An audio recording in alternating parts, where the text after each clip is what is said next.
दोस्तों प्रश्न है हमारा, भारतीय संविधान के अनुच्छेद 12 में दी गई राज्य शब्द की परिभाषा निम्नलिखित के संदर्भ में लागू होती है। ऑप्शन ए संविधान का केवल भाग 3 में, ऑप्शन बी संविधान का भाग 2 में, ऑप्शन सी उपयुक्त दोनों, ऑप्शन डी उपमें से संदर्भ में से कोई नहीं। दोस्तों ऑप्शन आएगा ऑप्शन ए संविधान का केवल भाग 3 के अंतर्गत इसका वर्णन है, ये राइट आंसर है। दोस्तों अगले प्रश्न की ओर चल देते हैं हम।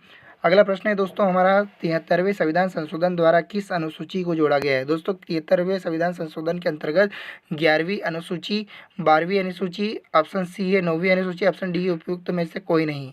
आपके पास option A B C D है, आप चारों में से एक बताना है। दोस्तों वीडियो अच्छा लगा हो तो लाइक कर दीजिएगा, दोस्तों बनाने में बहुत मेहनत लगती है। इसका राइट आंसर दोस्तों है ऑप्शन ए 11वीं अनुसूची में इसे जोड़ा गया है। ठीक है, ये इसका राइट आंसर है। दोस्तों प्लीज़ एक लाइक ठोक दीजिए और नए हैं तो जो चैनल को सब्सक्राइब कर दीजिए।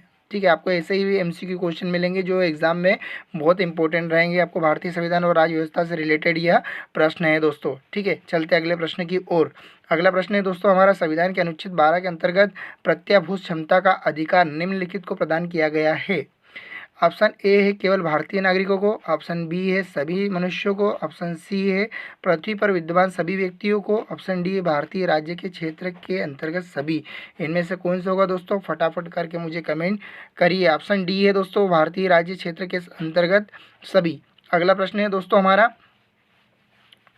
उसके पहले आप एक बार लाइक ठोक दीजिए नए हो तो दोस्तों, और वीडियो को बिल्कुल स्किप न करें दोस्तों। अगला प्रश्न हमारा ये है, अगला प्रश्न है दोस्तों, सरकारी नौकरी में पदोन्नति के स्तर पर आरक्षण ऑप्शन ए पूर्ण निषिद्ध है, ऑप्शन बी इस तरह विधि मान्य है जैसे आरंभिक चयन के स्तर पर, ऑप्शन सी है केवल अनुसूचित जाति के लोगों के लिए किया जा सकता है, ऑप्शन डी है केवल ST SC के लोगों के लिए किया जा सकता है। दोस्तों इसका राइट आंसर क्या है, फटाफट करके मुझे कमेंट कीजिए। और दोस्तों अगर आप मेरे चैनल पर नए हैं तो चैनल को सब्सक्राइब कर दीजिए। दोस्तों इसका राइट आंसर मैं आपको बता रहा हूँ, आपने अभी तक अगर कमेंट नहीं किया है दोस्तों, इसका राइट आंसर जो है ऑप्शन डी है केवल ST और SC के लोगों के लिए किया जा सकता है। इसी तरीके के दोस्तों MCQ क्वेश्चन आपको मैं बिल्कुल आपके लिए बहुत बढ़िया MCQ लेके आऊँगा। अगला प्रश्न है दोस्तों हमारा, प्रेस की स्वतंत्रता निम्नलिखित में से सम्मिलित नहीं है। ऑप्शन ए है संपादकीय स्वतंत्रता का अधिकार, ऑप्शन बी है परिचालन की स्वतंत्रता का अधिकार, ऑप्शन सी है किसी भी सूचना के स्रोत को बताने से मना करने का अधिकार, ऑप्शन डी उपयुक्त सभी। दोस्तों आपके लिए MCQ क्वेश्चन जो UPSC और MPPSC या ऑल स्टेट PSC की एग्ज़ाम या फिर SSC की सभी के लिए जिनमें भी भारतीय संविधान एवं राज्य व्यवस्था के प्रश्न पूछे जाते हैं, उन सभी में के प्रश्न के MCQ क्वेश्चन में आपके लिए लेके आया हूँ। इसका राइट आंसर आप दोस्तों ऑप्शन डी, जिन्होंने ऑप्शन डी लगाया है उनका राइट आंसर है दोस्तों। चलते अगले प्रश्न की ओर। अगला प्रश्न है दोस्तों हमारा, अगला प्रश्न है हमारा, अनुच्छेद 19(1) क में प्रत्ययभूत अभिव्यक्ति की स्वतंत्रता के अधिकार में निम्नलिखित सम्मिलित है। दोस्तों किसकी बात कर रहे हैं, प्रत्ययभूत अभिव्यक्ति की स्वतंत्रता के अधिकार की बात कर रहे हैं। ऑप्शन ए है वाणिज्य की विज्ञापन छापने का अधिकार, ऑप्शन बी है बंद आयोजित करने का अधिकार, ऑप्शन सी है दोनों और उपयुक्त में से कोई नहीं। दोस्तों 4 ऑप्शन है आपके पास, फटाफट इसका आंसर बताइए। दोस्तों इसका राइट आंसर है ऑप्शन डी उपयुक्त में से कोई नहीं। ठीक है, ये इसका राइट आंसर है। और चलते अगले प्रश्न की ओर। अगला प्रश्न है दोस्तों हमारा, निम्नलिखित में एक मूल अधिकार है दोस्तों। ऑप्शन ए शांतिपूर्ण प्रदर्शन करने का अधिकार, ऑप्शन बी है किसी सरकारी कार्यालय के कर्मचारी का कार्यालय के परिसर में सभा करने का अधिकार, ऑप्शन सी है दोनों, ऑप्शन डी है इनमें से कोई नहीं। दोस्तों मैं आपको बता दूं, हम बात करें किसकी, एक मूल अधिकार की दोस्तों, तो मूल अधिकार में आपको समझ में आ गया है कौन सा ऑप्शन सही है। फटाफट मुझे कमेंट करके कमेंट करिए, और अगर नए हैं तो चैनल को सब्सक्राइब कर दीजिएगा दोस्तों, फिर बोल रहा हूँ। और वीडियो को व्हाट्सअप फेसबुक वगैरह सब पे शेयर कर दीजिएगा दोस्तों, ताकि आपके फ्रेंड्स वगैरह वो भी आ जाएंगे। दोस्तों ऑप्शन ए है शांतिपूर्ण अधिकार। और अगले प्रश्न है दोस्तों हमारा है, अनुच्छेद 21 के अंतर्गत दैहिक स्वतंत्रता के अधिकार में निम्नलिखित सम्मिलित है। ऑप्शन ए है ऑप्शन ए विदेश गमन करने का अधिकार, ऑप्शन बी है एकांतता का अधिकार, ऑप्शन सी है दोनों, और ऑप्शन डी है इनमें से कोई नहीं। फटाफट कमेंट करिए दोस्तों।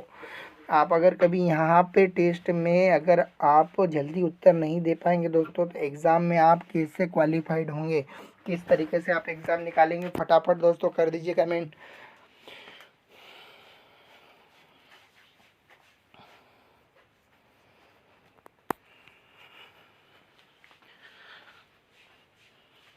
इसका राइट आंसर है दोस्तों ऑप्शन सी दोनों। अगले प्रश्न की ओर चलते थे दोस्तों। अगला प्रश्न हमारे पास रहा ये,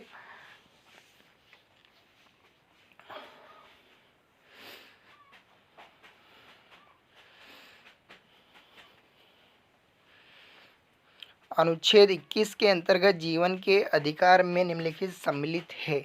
ऑप्शन ए है दोस्तों आजीविका का अधिकार, ऑप्शन बी है शिक्षा का अधिकार, ऑप्शन सी है आश्रय का अधिकार, ऑप्शन डी है ये सभी।